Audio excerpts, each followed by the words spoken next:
जानकारी देने के लिए। और दिल्ली ब्लास्ट से जुड़ी एक और बड़ी अपडेट सामने आ चुकी है। आरोपी मुजम्मिल से पूछताछ में एक और बड़ा खुलासा हुआ। खुलासा यह हुआ कि 26 जनवरी को लाल किला को टारगेट करने की इनकी प्लानिंग थी। पहले मुजम्मिल और उमर ने लाल किला की पूरी रेकी कर ली। दीपावली पर भी ये भीड़भाड़ वाली जगह ढूंढ रहे थे कि कहां पर धमाका किया जाए जिससे नुकसान पहुंचाया जाए आम लोगों को और भारत की शांति को बाधित किया जाए, शांति को भंग किया जाए।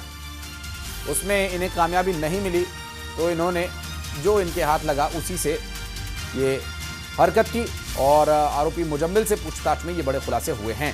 26 जनवरी को लाल किले को टारगेट करने की इनकी प्लानिंग थी।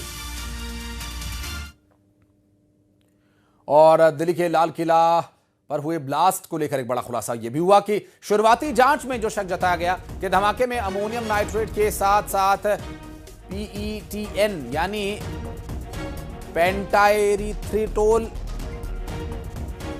टेट्रानाइट्रेट जैसे हाई एक्सप्लोसिव केमिकल का इस्तेमाल किया गया। सूत्रों के मुताबिक फ्यूल ऑयल और डेटोनेटर्स भी धमाके में शामिल किए गए हो सकते हैं। PETN बेहद शक्तिशाली विस्फोटक माना जाता है जिसका असर साधारण विस्फोटकों से कई गुना ज्यादा होता है। जांच एजेंसीज इन सभी सैंपल्स को फॉरेंसिक लैब में टेस्ट के लिए भेज चुकी हैं और धमाके की असल वजह टेस्ट के बाद स्पष्ट हो पाएगी।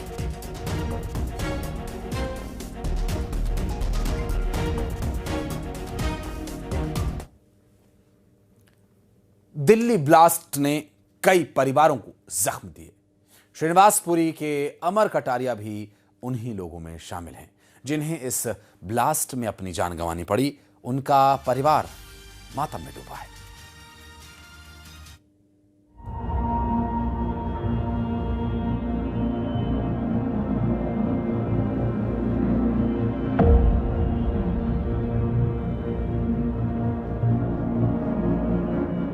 दिल्ली के श्रीनिवासपुरी इलाके के कटारिया परिवार ने एक झटके में अपना सब कुछ खो दिया।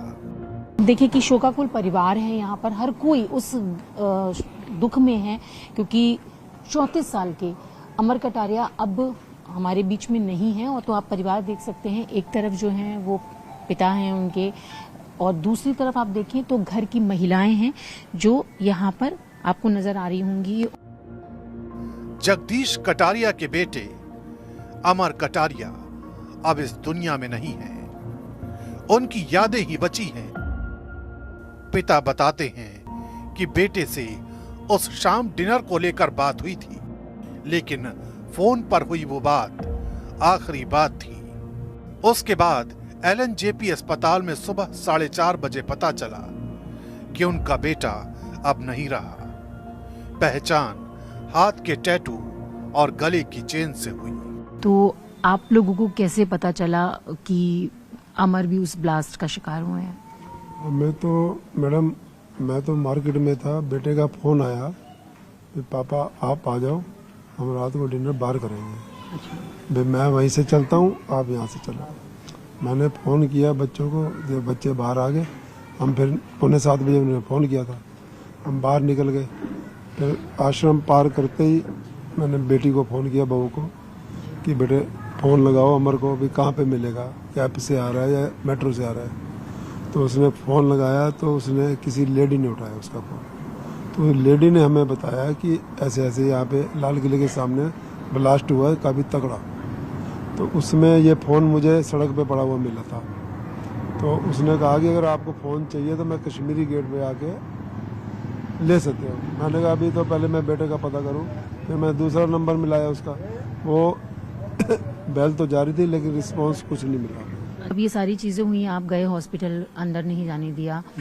तो सर आपको कब पहली बार बताया गया, ये कब डिक्लेयर किया गया? जो जिनसे डॉक्टर की थोड़ी जान पहचान थी तो अंदर वो पीछे रास्ते से गए, बच्चे को वो डेड बॉडी देख आए थे। उन्होंने पहचान बताई ना भी ऐसे ऐसे था, उसके टैटू भी था, गले में चैन भी थी।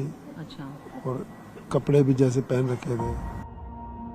अमर कटारिया की पत्नी और मां का रो रो कर बुरा हाल है। 3 साल का एक बेटा है जो इस बात से अनजान है कि उसके पिता अब कभी वापस नहीं आएंगे। ये जख्म ऐसे हैं कि कोई मरहम लगाने भी आता है तो रो पड़ता है।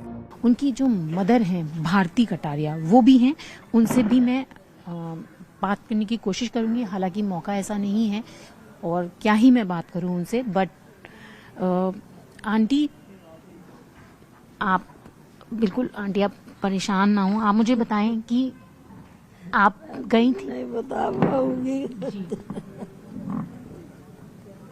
मेरा जिगर का टुकड़ा चला गया तो क्या बताऊं मैं।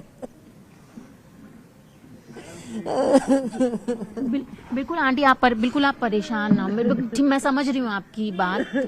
आप देख सकते हैं कि वो तो बात करने की भी कंडीशन में नहीं है, बहुत ज्यादा। दिल्ली ड्रग ट्रेडर्स एसोसिएशन के जनरल सेक्रेटरी आशीष ग्रोवर कहते हैं, अमर सिर्फ एक दोस्त नहीं, एक अच्छे इंसान थे। वो हादसे के वक्त चांदनी चौक में थे। ब्लास्ट इतना तेज था, लगा कि जमीन हिल गई। तो इस ब्लास्ट की इंटेंसिटी कितनी थी, कितनी तेज आवाज आप लोगों को महसूस हुई वहां पर? उसमें कई, जैसे हमारे साथ एक मार्केट है, उसमें छतों पे कुछ ऐसे आवाज आई, या टीन वगैरह जैसा था, कुछ सामान पड़ा था, गिरा, हल्का सा इस तरह की आवाज आई, कम बाहट हुई जिसमें। तो एक बार डर हुआ कि भाई क्या हुआ है। तो ना तो ऐसा लगे कि भूकंप है या कुछ ऐसा, जैसे पता नहीं चलता है।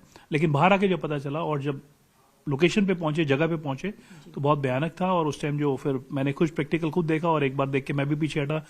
बॉडी रोड पे पड़ी थी और कुछ लोग भाग रहे थे। पुलिस वाले भी पहुंच गए क्योंकि सामने पुलिस चौकी है, और जो लोकल वहां पे लोग थे, रश काफी था, जो मदद कर सकते थे जिसने की। और काफी भयानक एक दृश्य था। उन्होंने फादर के साथ और अपनी फैमिली के साथ एक डिनर पे जाना था कहीं, क्योंकि उनके फादर मंडे को उनका ऑफ होता है, जो मेरे को पता चला। तो वो लोग निकले, तो बाई चांस कल उनका हादसा हुआ, प्रभु को प्यारे हो गए। तो बाद में जाके हम लोग ने कांटेक्ट किया, तो हॉस्पिटल से बॉडी मिली हमारे को, और तब तक कहीं से टेलीफोन वगैरह आया और हुआ। और आज भी मैं सुबह उनका कमीशन हो चुका है। He was very young chap, और उनको बाइकिंग का बहुत शौक था, मोटर बाइक वगैरह जैसे चलाते हैं। अभी 34 साल मात्र थे, और 4 साल पहले उनकी मैरिज हुई है। 3 साल का उनका एक बेटा है।